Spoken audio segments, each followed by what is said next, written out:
Subscribe now and press the bell. परीक्षा यानी कि नियोजित शिक्षकों को राजकर्मी का दर्जा प्राप्त करने के लिए जो सक्षमता परीक्षा होगी अब लगभग तय हो चुकी है कि एजेंसी अर्थात बीपीएससी, एसएससी अन्य संस्था से ना होकर बिहार विद्यालय परीक्षा समिति के माध्यम से होगी, जिसमें प्रश्न SCERT यानी कि जो भी प्रश्न बनाए जाएंगे वह SCERT से ही रहेगा। प्रश्नों का संग्रह कठिन नहीं होने की संभावनाएं हैं। यदि दक्षता परीक्षा की बात की जाए तो जैसा प्रश्न उसमें पूछा गया था वैसा ही प्रश्न इस सक्षमता परीक्षा में भी पूछे जाएंगे। इस वीडियो में सक्षमता परीक्षा में पूछे जाने वाले प्रश्नों का अध्ययन करेंगे।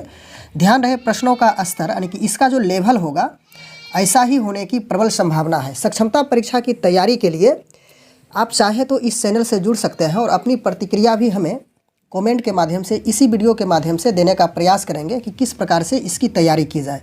तो चलिए एक एक करके हम उन प्रश्नों को देखते हैं जिसमें कि जो सक्षमता परीक्षा होगी लगभग इसी प्रकार के प्रश्न पूछे जाएंगे।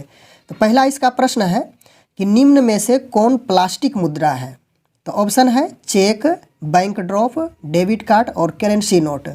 तो प्लास्टिक मुद्रा यानी कि प्लास्टिक मुद्रा की बात कही गई है। तो इसमें चेक यह हो जाता है यानी पेपर मुद्रा एक प्रकार के कहें। बैंक ड्रॉप भी पेपर पर ही बनाया जाता है। करेंसी नोट तो समझ ही रहे हैं पेपर से ही होता है। तो डेबिट कार्ड यह ATM ऐसा होता है, तो इसी वजह से इसे प्लास्टिक मुद्रा कहा जाता है। इसके बाद अगला प्रश्न है कि छिपी बेरोजगारी पाई जाती है। दूसरा नंबर प्रश्न ऑप्शन है सेवा क्षेत्र में, कृषि क्षेत्र में, औद्योगिक क्षेत्र में, सभी में। तो इसका राइट आंसर होगा छिपी बेरोजगारी कृषि क्षेत्र में ही पाया जाता है। इसके बाद तीसरा नंबर प्रश्न है भारत में किस राज्य की प्रति व्यक्ति आय सर्वाधिक है। यानी कौन सा ऐसा राज्य है वहाँ पे व्यक्तियों की आय सबसे अधिक होती है। ऑप्शन में देख रहे हैं बिहार, पंजाब, हरियाणा, गोवा। तो इसका राइट आंसर डी होगा यानी कि गोवा में प्रति व्यक्ति आय सर्वाधिक होती है। अगला प्रश्न चौथा नंबर में हम लोग पहुंच चुके हैं। चौथा नंबर प्रश्न है अमृत बाजार पत्रिका के संपादक कौन थे। यानी कि अमृत बाजार एक प्रकार की पत्रिका है, इसके संपादक यानी एडिटर पूछा गया है कौन थे। ऑप्शन दिया हुआ है मोतीलाल घोष, भारतेंदु हरिश्चंद्र, राजा राम मोहन राय, उसके बाद सच्चिदानंद सिन्हा है। तो इसका राइट ऑप्शन मोतीलाल घोष होगा, ऑप्शन नंबर ए। अगला प्रश्न है भारत का संवैधानिक अध्यक्ष कौन होता है। यानी भारत का जो संवैधानिक अध्यक्ष है कौन है। ऑप्शन है ए नंबर राष्ट्रपति, प्रधानमंत्री, राज्यपाल, इनमें से कोई नहीं।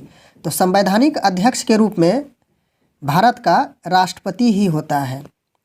अगला प्रश्न 6 नंबर आयुर्वेद का जनक किसे कहा जाता है। ऑप्शन पतंजलि, चरक, सुश्रुत, इनमें से कोई नहीं।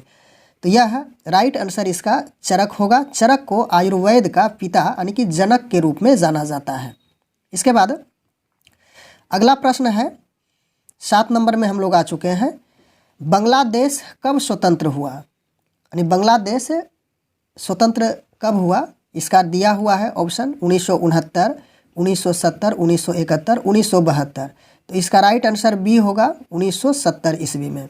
उसके बाद 8वां नंबर प्रश्न है सुंदरवन है यानी सुंदरवन कहाँ स्थित है यह पूछा गया है।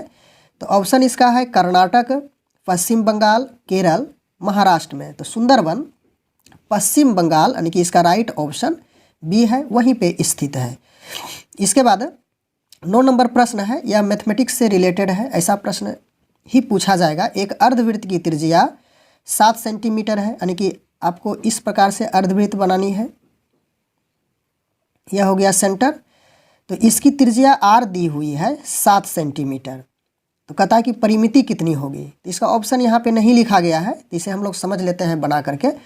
तो परिमिति यदि आप निकालेंगे तो इसका सूत्र होता है यानी वृत्त की परिमिति हो गया 2πr, या तो परिधि उसी को कहा जाता है।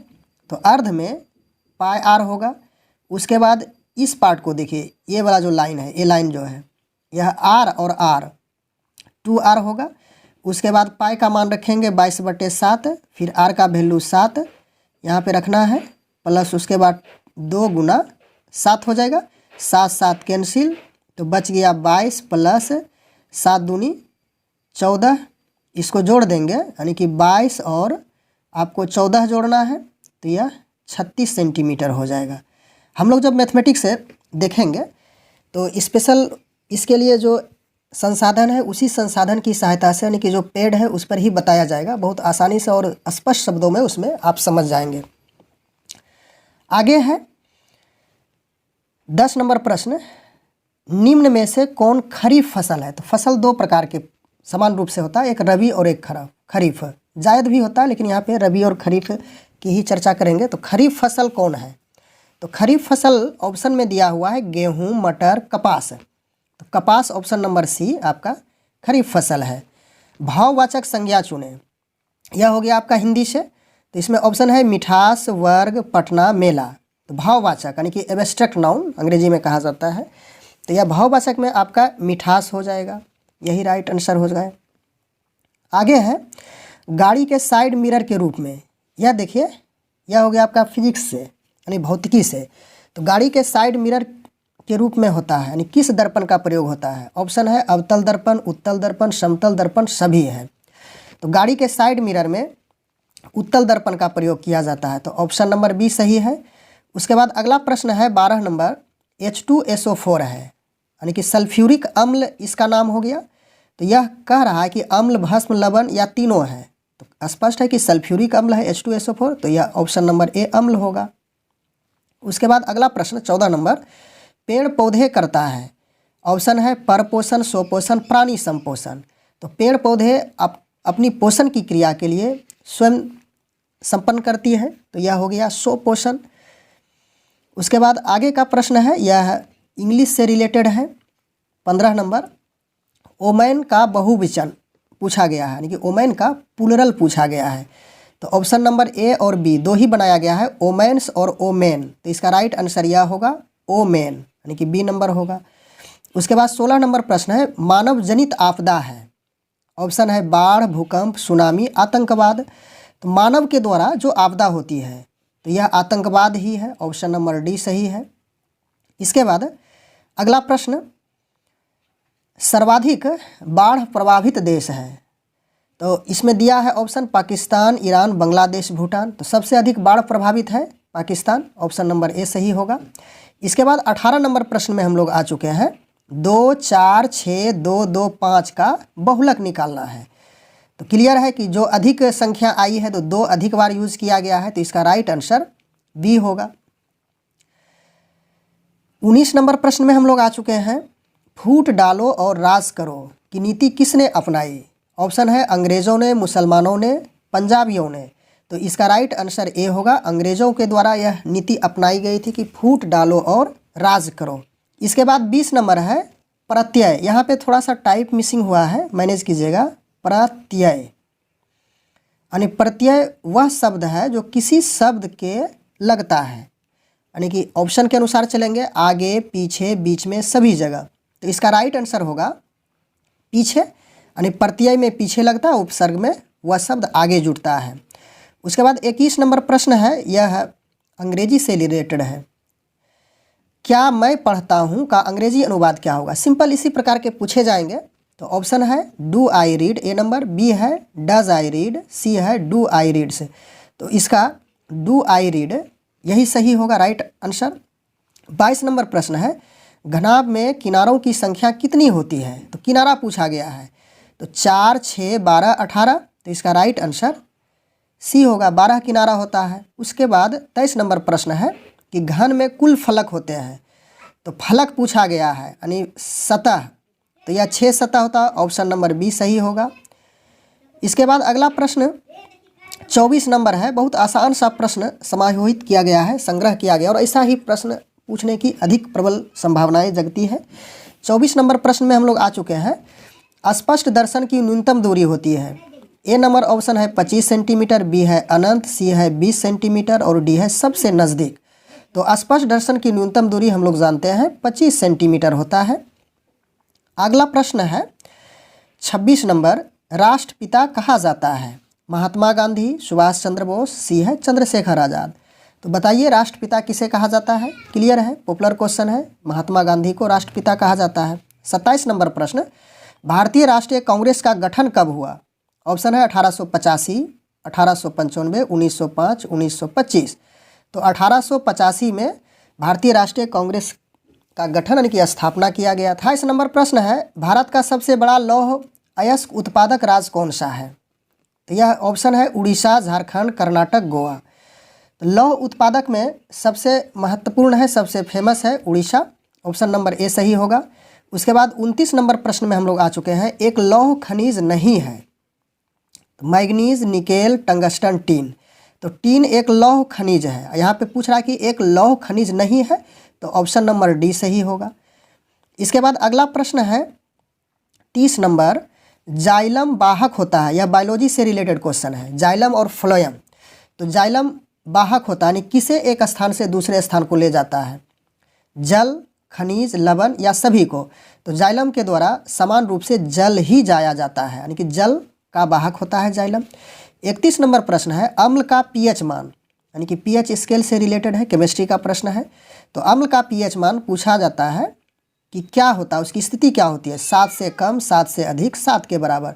तो जो अम्ल है उसका 7 से कम पीएच होता है। तो ऑप्शन नंबर ए सही होगा।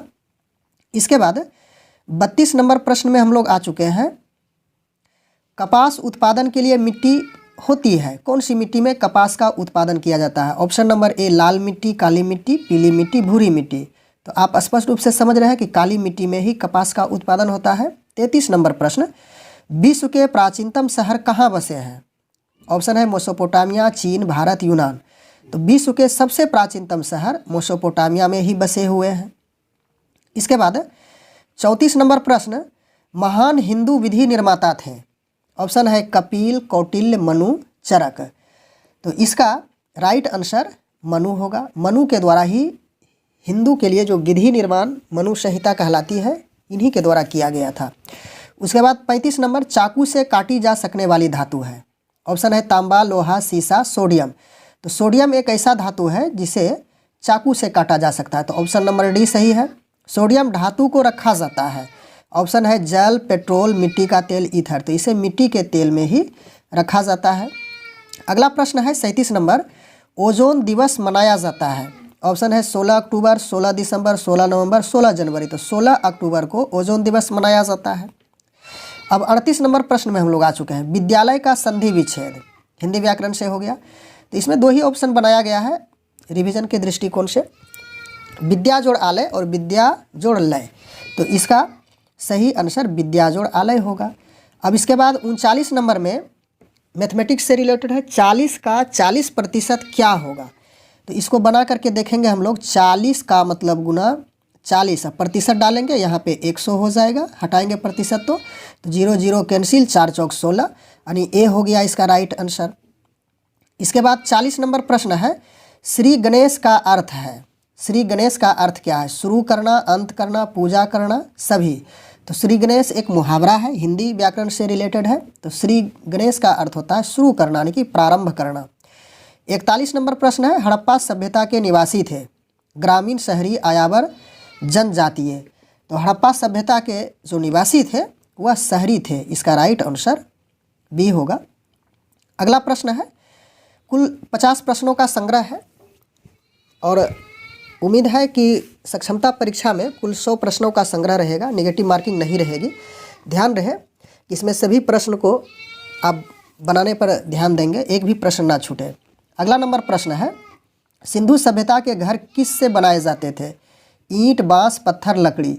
तो सिंधु सभ्यता के घर ईंट से बनाए जाते थे। 43 नंबर है, भारतीय संविधान के जनक थे। सिंपल है, भीमराव अंबेडकर होगा। भारतीय संविधान में कितनी सूचियां हैं? तो 3 सूचियां होती हैं, यानी कि संघ सूची, राज सूची और संवर्ती सूची।